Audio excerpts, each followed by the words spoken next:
한 주간의 주요 사건이나 현안들을 정리하는 일타 시사입니다. 오늘은 이제 본격적으로 시작되는 한미 상호 관세에 대해서 말씀을 들어보겠습니다. 나철성 강원 평화경제연구소장 그리고 홍승범 한국무역협회 강원지역 본부장 두 분 함께하겠습니다. 어서 오십시오. 네, 안녕하십니까. 예. 자, 한국과 미국이 상호 관세 15% 부과 그리고 쌀, 쇠고기는 여기서 제외하는 합의를 이끌어냈습니다.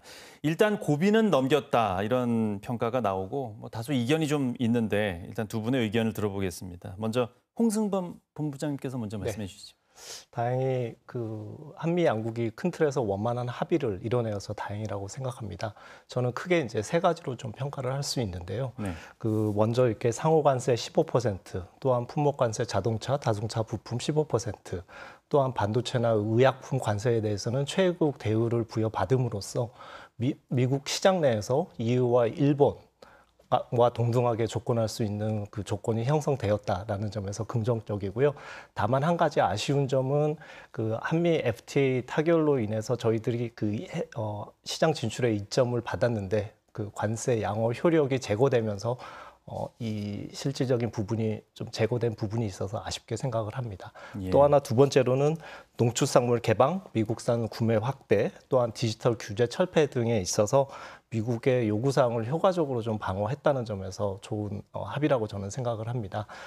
미국에서는 쌀 수입 확대, 또 소고기 원령 제한 등에 대해서 계속 요구를 했는데 저희들이 농업시장의 99.7%가 개방이 됐고 또한 광우병 사태를 상기시키면서 적절히 대응을 했다고 보고요. 예. 또한 미국산 에너지 구매에 대해서는 4년간 1천억 달러를 구입하는 걸로 합의를 했습니다. 그런데 이 규모를 보면 기존의 대미 에너지 수입 규모가 지난 4년간 한 867억 달러 정도 됐습니다. 그래서 크게 이렇게 차이가 없어서 잘 선방했다고 생각을 하고요. 네. 마지막으로는 미국의 투자 요구에 대해 우리의 실익을 최대한 반영했다는 것입니다. 특별히 조선 협력 펀드를 제외한 2천억 달러는 대출과 보증으로 또 구성될 것으로 보여서 직접 투자에 대한 부담이 많이 완화된 부분이라고 생각합니다. 예. 마지막으로 투자 요구에 대응하면서 우리 조선업의 또 진출 기반을 마련했다는 점이 또 긍정적인 것으로 저는 생각됩니다. 예. 네. 네. 자, 그리고 소장님께서는 이번 한미 상호 관세 결과에 대해서 어떻게 보십니까?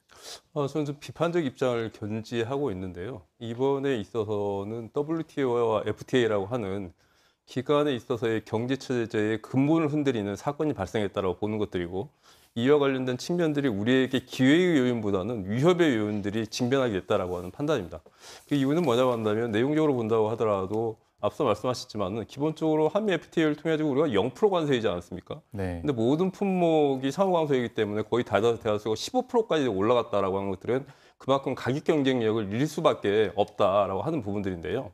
우리가 자동차 부분에 지나치게 좀 집중을 하다 보니까 그 외의 영역들을 보지 못하고 앞으로 이게 우리에 미칠 영향이 어떤 것인가라고 하는 것들을 살펴보지 못하고 있는데 저희가 가장 주목하는 부분들은 뭐냐고 한다면 트럼프 대통령이 요구했던 3,500억 달러라고 하는 어마어마한 그러니까 우리나라 현재 환율로 보자고 한다면 무려 488억 원을 미국에 투자를 해야 된다고 하는데요.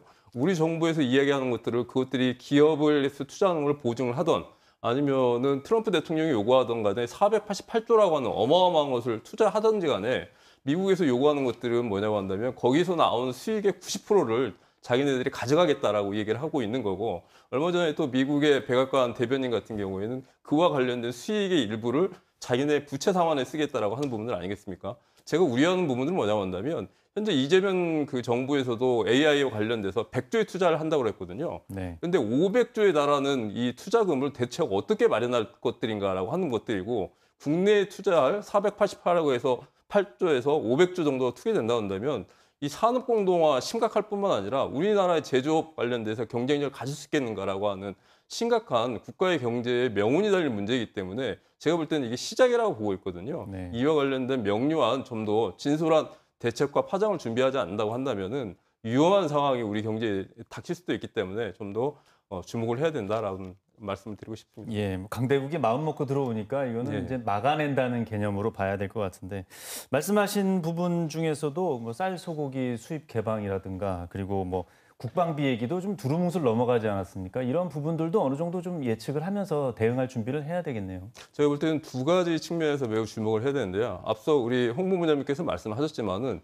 지금 반도체하고 특히 우리나라가 강점을 가지고 있는 제약바이오 같은 경우에는 그 관세가 확정되지 않지 않았습니까? 네. 오늘 그 트럼프 대통령이 이해한 거 보면은 반도체 같은 경우에는 100%, 그리고 제약 바이오 관련돼서는 250%까지 관세를 할 수도 있다라고 하는 입장을 표명했거든요. 정말로 이건 뭐 거의 뭐 어떻게 표현할 수 없을 정도인데요. 이와 관련된 것들이 단순하게 이 허풍이 아니라고 하는 것들이 뭐냐고 한다면 반도체 같은 경우는 중국 견제를 위해서 또 제약 바이오 같은 경우에는 본인의 공약이었기 때문에 이를 실현하겠다라고 하는 것들이고 네. 곧 우리 이재명 대통령이 미국 트럼프 대통령하고 이제 상담을 회담을 하게 될 텐데요. 네. 이때 그 미국에서 요구할 지금 국방비 같은 경우에도 이 트럼프 대통령이 작년 10월 선거 기간에 우리에게 한국은 머니머신이다라고 하면서 100억 달러 정도는 내야 된다라고 했는데 이게 분담한다면 14조 정도를 우리에게 분담하라고 하는 거거든요. 한 해. 근데 현재 올해 우리가 분담하고 있는 게 1조 5천억 원이기 때문에 10배가 넘는 부분들을 분담하라고 하고 있고 또 국방비도 증액하라고 하고 있는데 국방비 증액의 핵심도 자국의 무기를 사라고 하는 부분들이 담겨져 있기 때문에 이와 관련된 부분들도 정신 바짝 차리고 우리의 시장을 지켜낼 것은 지켜내고 미국에 요구할 것들은 요구내는 이런 현명하고 치밀한 협상 전략이 좀 필요하지 않나 좀 보여집니다. 예, 소장님께서 좀 심각하게 좀 강하게 얘기를 해주셨는데 관련해서 본부장님께서는 이렇게 여지가 좀 남아있는 부분에 대해서는 네. 어떻게 분석을 하십니까? 저도 아까 소장님께서 말씀하신 부분으로 약간의 불확실성은 있습니다. 왜냐하면 이쪽에 대한 세부 협의가 조금 덜 됐기 때문인데요. 저는 이제 8월 중에 개최되는 한미 정상회담 개최 이후에 좀 어느 정도 세부 협의가 잘 돼서 또 이렇게 잘 되리라 생각이 되고요. 특히 저는 이제 통상, 투자, 아까 안보 이슈 세 가지를 좀 꼽겠습니다. 특히 통상 쪽에 있어서는 쌀이나 그 외국산 그 쇠고기 수입에 대해서 이제 아직까지 또 이렇게 제도적으로는 개방을 안 한다고 했는데 또 미국 측에서 지속적으로 요구하는 부분이 있어서 이 부분에 대한 원만한 해결이 또한 필요하고 또 여기에 대해서 또한 그 비관세 장벽 완화 관련해서 자동차 안전 기준에 대한 그 완화 또한 그 미국산 농산품에 대한 그 검역 완화 등이 계속적으로 좀 요구될 예정입니다. 그래서 이 부분에 대한 세부적인 협의가 좀 필요할 거라 생각이 들고요. 또 두 번째로는 투자 쪽입니다.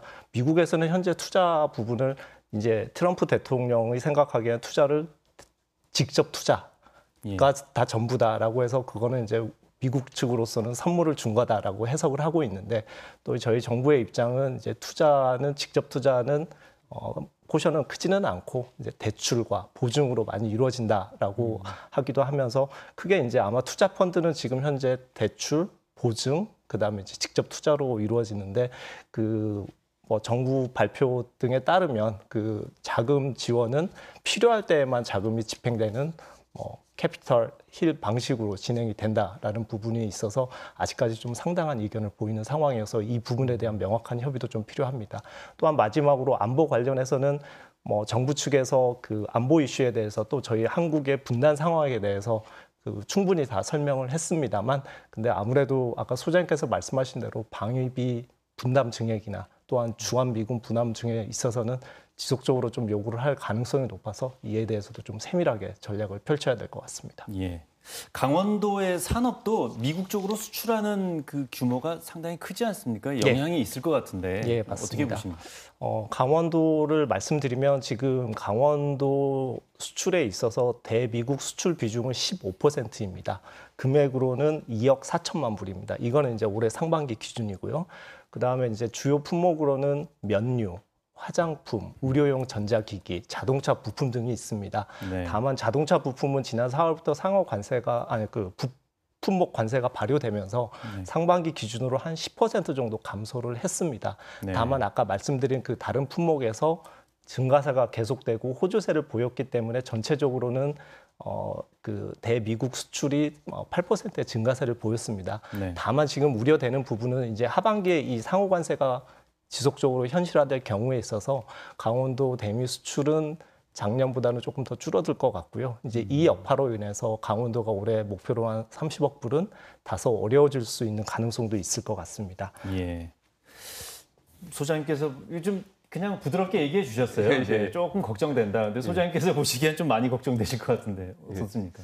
아무래도 가장 커다란 부분들은 강원도의 수출의 1위부터 5위를 차지하고 있는 게 자동차 부품 그리고 면류, 제약바이오나 의료기기 이런 부분들이 차지하고 있거든요. 가장 우려가 되는 부분은 아무래도 자동차 부품 분야이죠. 원주 문막이 좀 집중되어 있는데요. 네. 이와 관련돼서 실제 15%의 그 품목별 관세가 실시가 되게 될 경우에는 기존에 우리가 FTA 때문에 거의 0%였었는데 네. 상당한 우려가 되는 부분들이고 특히 강원도 같은 경우에는 이 자동차 부품 사업장이 영세하지 않습니까? 그렇기 때문에 제품 경쟁력이나 수익성 측면에서 적극적으로 지자체나 기관에 있어서의 지원이 필요하지 않는가 싶은 부분들이 있고 또 하나는 가장 우려가 되는 게 지금 강원도에 선봉하고 있는 게 의료품 그리고 바이오 제품과 관련돼서 신장세가 놀라울 정도로 지금 발전하고 있거든요. 그럼에도 불구하고 오늘 이 트럼프 대통령이 밝혔던 내용들을 보면 무려 제약바이오 측에 250%에 달하는 관세를 할 수도 있다라고 이렇게 이야기를 하고 있는 부분들이기 때문에 이와 관련된 부분들은 각별하게 우리 나름대로의 준비와 각오가 좀 필요하지 않나 이렇게 좀 판단이 됩니다. 예, 관세 이슈가 얼마나 갈지 모르지만 일단은 잘 버텨야 되겠습니다. 네, 오늘 두 분 말씀 잘 들었습니다. 고맙습니다. 감사합니다.